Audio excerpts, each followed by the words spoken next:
Well, hi there. This is Dave DeBow, and I'm known by many as Canada's #1 rent-to-own author, trainer, and speaker. I'm also the author of this book, Rent-to-Own Profits for Canadians. And I'd like to welcome you to this first video training episode all about no money down rent-to-own secrets revealed. All right, so one of the questions that always comes up about rent-to-own is, first of all, what is it exactly? What is rent-to-own? Well, rent-to-own is a real estate procedure or process whereby a tenant buyer, or as I like to call them, a client, is able to get into a home that they really like and rent to own it over time. What does that mean? That means that they get to live in that home and they can purchase it at a set time, usually at a set price in the future.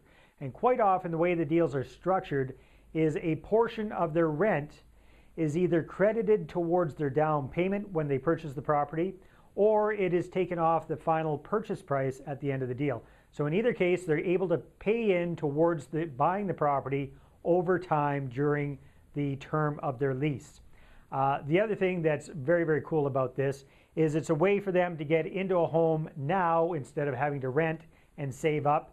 Those rental credits are kind of a forced savings plan for them, and it is a fantastic way for them to become a homeowner sooner rather than later and improve their credit as they're going along. So quite often this works very well for folks who have credit glitches, who haven't established credit history yet. So people who are self-employed or new immigrants to the country, all sorts of different people qualify for rent to own.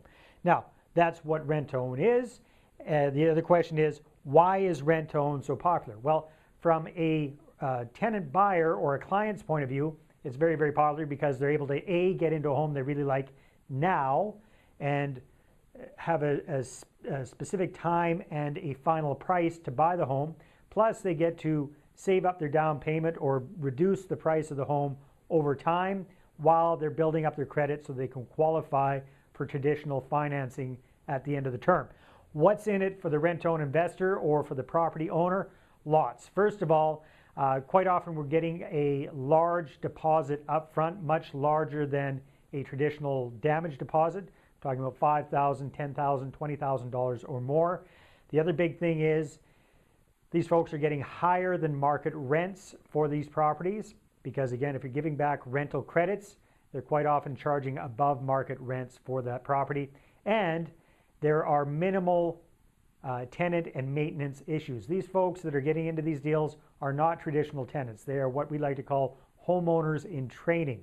And part of the deal is usually that the tenant buyer, the client, has to take care of any maintenance issues in the meantime during the duration of the deal. So that's why rent-to-own is very, very popular. Also, different statistics I've heard, anywhere between 25 and 35% of Canadians who can actually afford a mortgage cannot qualify for a mortgage right now with the very stringent lending requirements that the big banks have. So that means there are a ton and tons of people out there who can actually afford to pay for a mortgage, but they can't get a mortgage. So that's where rent-to-own comes in. It also is a big benefit for property owners, for investors, especially in a soft market, because the harder the banks make it for people to get mortgages, the harder it is to sell houses. Makes sense, right? So this is a way to sell properties for top dollar over time without having to worry about tenant and toilet issues, also not having to put up with the normal hassles of being a landlord, and getting top rental dollar in the meantime. So it's a win-win situation when done properly for everybody. All right, so that's what rent-to-own is and why rent-to-own is popular. So let's take a look at a couple of different kinds of rent-to-own real estate investing. So as far as I'm aware of, there are three primary forms of rent-to-own. The first is what we call traditional rent-to-own. What's that? That is where you have a landlord, a property owner who has a property that they want to sell. They're having a challenge with it. They haven't been able to sell it traditionally, or whatever's going on, and they decide to sell it via rent to own. So this is quite often what property investors will do if they have some underperforming properties. They'll put up that particular property as a rent to own deal, be able to get very, very good cash flow, get a chunk of change up front, and sell it over time for fair market value without having to worry about real estate agent fees as well. So that's traditional rent-to-own. The other kind, one of my favorites, is client first rent-to-own. And this is where we actually find our rent-to-own client first, hence the name, client first. And then together, either ourselves or together with an investor, we will let that client go out and pick a house that they really like, and we'll buy it for them and rent-to-own it to them over time. So that is client first. But what I'm going to focus this series on is sandwich lease rent-to-own deals. That's the third way, and the way that is very, very popular with a lot of folks, and I'll tell you why. If I can flip this properly. There we go. Sandwich lease rent-to-own. So, hope you like my drawing. I do my best. A sandwich lease basically means that you or I, as the rent-to-own investor, we are in the middle of the sandwich between the homeowner, the property owner, and the rent-to-own client. We are the deal makers. We are, as my mentor, Ron LeGrand likes to call them, transaction engineers. Kind of a fancy term for it. But we're the ones that put the whole deal together and make it work. So, what do you have to do for this process? And then again, I'm going to be explaining this much more in depth on my upcoming live webinar on November the 1st. But to give you an idea, this is what it's about. First of all, you have to attract a motivated seller. So this is usually someone who has a vacant property that's just sitting there and costing them a lot of money. So what are we offering? We are offering them debt relief. That is usually the primary focus that these folks have. They're looking for debt relief. Quite often it can be people who have been transferred and they've bought another home in another city, they've moved away and they've got this property vacant and they're paying 2 mortgage payments. That makes people motivated very, very quickly. You can also have frustrated landlords that are just sick and tired of dealing with tenants and toilets. They're willing to sell their property this way as well. So long and the short of it, we're looking for a motivated seller. Once we find the motivated seller and explain the process to them and how the whole thing works, we want to get control of the property. And we do that through doing a lease with an option to purchase. Again, I'll repeat that. A lease with an option to purchase. So what we're going to get an agreement on is what the monthly rent is going to be that we're going to be paying to the property owner. So this does not and should not be what typical market rent is for this kind of a property. You should be paying less than typical market rent. You might be asking, why would anybody rent it for less than market rent? Well, because you're actually going to lease it from them with an option to purchase, and part of your agreement is going to be that you will take care of maintenance issues, normal maintenance issues with the property. So you can be telling the seller that they're able to sell this to you without having to worry about vacancies, without having to worry about property maintenance issues. You're going to take care of that, so you need a better deal on the property. Now, what am I looking for with monthly rent? Basically, I'm looking if we can cover their hard costs. In my opinion, if these folks are looking for debt relief, they aren't looking for monthly cash flow, they just want to make sure that they can cover their costs. So we pay enough to be able to cover their mortgage payment, their property taxes, their holding costs, utilities, that sort of thing. We cover that in the rent if we can. If that brings the rent up too high, then we might pay a little bit less than what their hard costs are, and they eat the difference. It's better for them to be losing $100 or $200 a month than losing $1,300 or $1,400 a month, right? So again, debt relief is the big thing. So we come up with what the monthly rent is. We come up with the term of the deal. How long is the lease and the option period going to be for? I suggest 2 or 3 years. Don't go anything less than that. It won't be long enough for you to work with your client. So minimum 2, and I try to get it for up to 3, maybe even 4 years on the agreement with the right to stop before that time if we can do it. And then we have to also really define what the final sales price of the property is. Now here's a quick tip for you. Make sure you write this down. When I'm dealing with motivated sellers, what I try to do is figure out what is fair market value for the property today. What's today's fair market value for the property? And I offer them that price, but 2 or 3 years down the road. So I offer them today's fair price 2 or 3 years down the road. Now you might be going, Dave, why would anybody go for that? Why wouldn't they want to get tomorrow's price instead of today's price if you're selling it to you tomorrow? Well, good question, but really if you explain this to these folks, you're saving them a lot of money. If you're doing this deal with them, they don't need to be going through a real estate agent and paying real estate fees. Plus, you're not niggle-naggling and really trying to get them down on the price.